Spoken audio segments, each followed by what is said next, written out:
Pues digo que nos vamos porque lo tenemos al otro lado y está con nosotros José Miguel Sánchez para hablarnos de uno de los 2 libros que ha escrito. Uno de ellos es Poderoso como un niño, pero hoy lo tenemos con motivo de la experiencia de resetearse. Vamos a ver ahora qué es. Y como os decía, José Miguel Sánchez, él es psicólogo de empresa y deporte, con más de 25 años de experiencia en gestión de talento en empresas de primer nivel en España y Reino Unido. Y a esto hay que añadirle, bueno, pues su labor como coach, que cuenta con más de 3.000 horas de formación impartida y luego de práctica y de praxis con directivos y miembros de comités de dirección. Y bueno, yo creo que lo mejor de todo es que lo tenemos aquí justamente pues para que nos explique qué es esto de resetearse. Hola, José Miguel. ¿Qué tal, Cris? Buenas tardes, ¿cómo estás? Pues muy bien, queriendo adentrarnos en lo que es el concepto que marca un poco lo que es la portada y la temática de tu libro, y que nos digas, porque no solamente es el concepto, sino además las 3 reglas básicas de las que hablas. Pues mira, para mí resetearse realmente es un viaje que empecé con el primer libro, donde yo tengo 2 hijos y como buen psicólogo empecé a observar sus conductas y 2 niños normales, las de sus amiguitos que venían a casa o cómo interaccionaban con ellos, y a la misma vez trabajando con directivos y con profesionales, pues veía también las conductas de esos adultos con mucho poder en empresa, principalmente en empresas y en organizaciones. Y bueno, empecé a darme cuenta que los niños, si no eran condicionados de alguna manera por los adultos, eran muy poderosos, y por el contrario, personas con mucho poder de facto por sus puestos no lo eran tanto. Entonces, en ese primer momento, bueno, pues vi 12 áreas donde yo veía grandes diferencias entre ambos, en cómo lo hacen los niños y cómo lo hacemos los adultos, cómo nos comportamos y cómo somos de poderosos. Y sin embargo, en este segundo libro he querido seguir abundando en el mismo tema, pero ya desde otro lado, más trabajando en cómo este mundo tan exigente en el que vivimos, tan hiperconectado y donde necesitamos ser tan resilientes, cómo hace que rara vez demos nuestra mejor versión. Y no me refiero solamente al mundo del trabajo, a la parte laboral, sino en general. Por tanto, la experiencia de resetearse va más por ese cómo resetearte para volver a reconectar esos circuitos neuronales que todos hemos tenido conectados cuando éramos niños, que nos hacían poderosos, y poder vivir y adaptarnos a este mundo tan cambiante, tan exigente. Y bueno, ahora mismo el interlocutor con el que estabas nos estaba hablando de todos los cambios en la tecnología. Bueno, pues cómo sobrevivir, y no solamente sobrevivir, sino vivir bien en este mundo. De eso va el segundo libro. Hablas y aludes a lo que es la zona del dolor. ¿Cuál es el papel que ocupa en ese proceso del que hablas? Pues mira, yo he querido llamarle zona de dolor porque, como muchas personas, me había cansado de escuchar el término zona de confort, porque no es para nada confortable. No hay dolor físico, pero sí hay sufrimiento, y me explico. Nos gustaría estar en otro lado, nos gustaría hacerlo de otra manera, nos gustaría atrevernos, pero, y entonces en este pero, vienen las circunstancias, viene el entorno, vienen muchas cosas que nos van a servir como excusas para no avanzar e ir a por aquello que nos gustaría tener.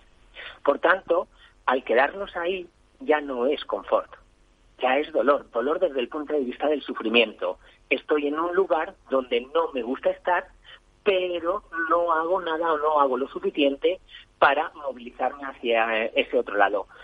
¿Qué me impide? Clarísimamente los miedos. Los miedos a lo desconocido, a la incertidumbre. Es algo que me hace mucha gracia porque en la mayoría de mis cursos y conferencias me hablan del miedo a la incertidumbre, y yo siempre les pregunto, ¿y qué tenéis de cierto en vuestra vida? Pues más allá de que nos vamos a morir, pocas cosas más tenemos ciertas. Tenemos planes para el fin de semana, pero podríamos no hacerlos. Sabemos que vamos a hacer Navidad hoy y a lo mejor no cenamos eso. Es decir, el miedo a la incertidumbre para mí es uno de los miedos uno de los primeros miedos que nos tendríamos que quitar. Esa zona de miedos nos impide llegar a la zona en la que sí que haríamos o seríamos esa persona que de verdad queremos ser. Y es la zona de aprendizaje donde al final crecemos y donde en el mundo del deporte se habla de dar tu mejor versión en el ámbito en el que estés. ¿Cómo consigues hacer eso mismo con personas que están bajas de energía, que están bajas de ánimo o que realmente están en un momento en el que, pues no es el mejor? A ver, partamos de la base, yo no soy psicólogo clínico, por lo tanto, si me encontrara alguien en que esa bajada de ánimo se relacionara más con un proceso de depresión, sería un tema en el que yo no entraría nunca. Pero, a lo que tú me estás preguntando, lo primero que voy a trabajar con esa persona es en indagar qué es lo que está provocando esa baja de motivación. Casi siempre, y mira, escuchando a la primera persona con la que hablabas, la psicóloga, a Gemma, me ha encantado cómo ha llamado a los pensamientos obsesivos. Creo que los ha llamado como vecino gorrón. Bueno, pues cuando estamos bajos de motivación siempre hay pensamientos negativos alrededor. Pensamientos de pereza, pensamientos de no puedo, esto no es para mí, no voy a ser capaz, otros tienen más suerte. Entonces, lo primero que voy a trabajar con ellos es en eliminar esos pensamientos. Esos pensamientos que van a alimentar esas emociones negativas y que con esas emociones negativas no vamos a conseguir jamás aquello que queremos conseguir. Si nosotros queremos tener éxito, y para mí tener éxito significa que estoy haciendo aquello que me gusta o que me apetece hacer, necesitamos emociones positivas, emociones que nos empujan. La mayoría de nuestras emociones están alimentadas por pensamientos.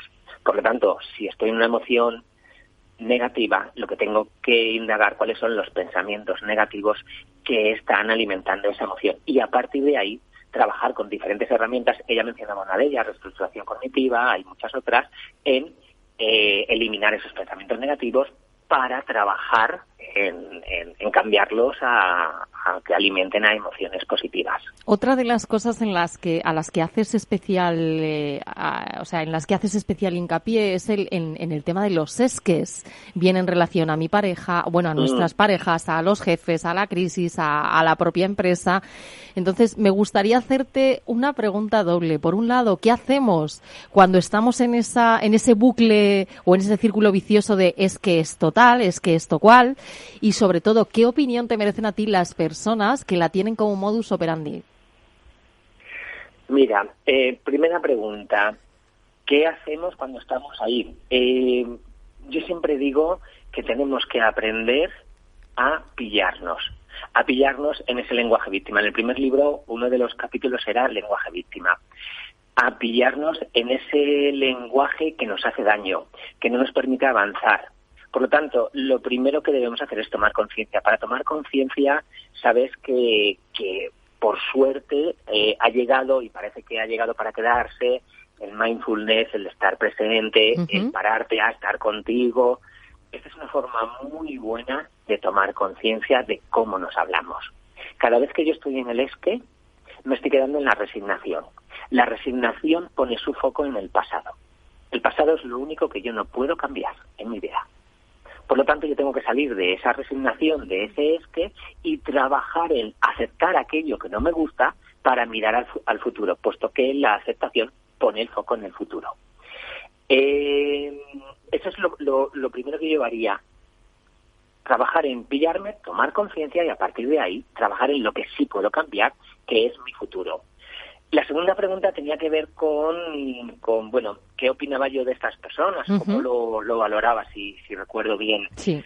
Fíjate, no me gustaría darte una opinión sobre el tema, no soy quien para ello. Sí que es verdad que soy muy consciente cuando me he encontrado con estas personas y en mi trabajo me las encuentro muy a menudo, soy muy consciente del sufrimiento en el que están. Que además luego lo toxifican, es decir, lo contagian a otras personas. Pero yo me centro mucho en el sufrimiento en el que ellos están. Entonces, si tengo la suerte de trabajar con ellos, trabajo con ellos en salir de ahí. Si no, porque muchas veces en un curso hay mucha gente, en una conferencia, muchísima más, al menos doy mensajes para que esas personas sean conscientes de dónde les lleva ese hablarse con un lenguaje víctima, con un lenguaje donde él es parte. Por ejemplo, cuando trabajo con líderes y tienen en su equipo personas con este lenguaje víctima, pues es mucho más complicado, pero ahí sí que trabajo en darles herramientas para que traten de sacar a esa persona del lenguaje víctima. Al final, ese líder, ese jefe, se tiene que convertir en cierto modo en un coach para conseguir que esa persona tome conciencia de dónde le lleva ese lenguaje víctima y cómo ese lenguaje víctima dentro del equipo no le va a servir. Venga, Miguel Ángel, para concluir y para irnos, que ya me están diciendo, venga, que nos tenemos que ir, un mensaje para esas personas que estén en un momento de su vida en el que justamente lo que quieran hacer sea esto, resetear. Pues mira, lo primero y más sencillo, que vuelvan a acordarse de cómo fluían cuando eran niños, de cómo eran de poderosos cuando se atrevían. Para mí la palabra atreverse es clave, cuando se atrevían a hacer aquellas cosas que les apetecía, dentro del entorno en el que están y de las circunstancias en las que están. Pero todos tenemos la capacidad de atrevernos. Y si lo hacemos desde otra palabra que para mí es apasionante, que es disfrutar, y si lo hacemos desde disfrutar, vamos a ser capaces de ir a donde queramos. Este momento en el que estamos, verano, momento de reflexión, es un buen momento para empezar a probar esas cosas que normalmente no hacemos o no nos permitimos hacer cuando estamos en el día a día, en otoño, en invierno, etcétera. Por lo cual yo diría eso, disfrutar y atreverse. Venga, pues eso que acabas de decirnos es con lo que nos vamos a quedar. Te despedimos, te damos las gracias por haber estado con nosotros y la próxima seguro que aquí en el estudio. Un saludo, José Miguel. Muchísimas gracias, un abrazo muy fuerte, Cris. Chao. En Capital Radio, Capital Emocional, con Cris Moltó.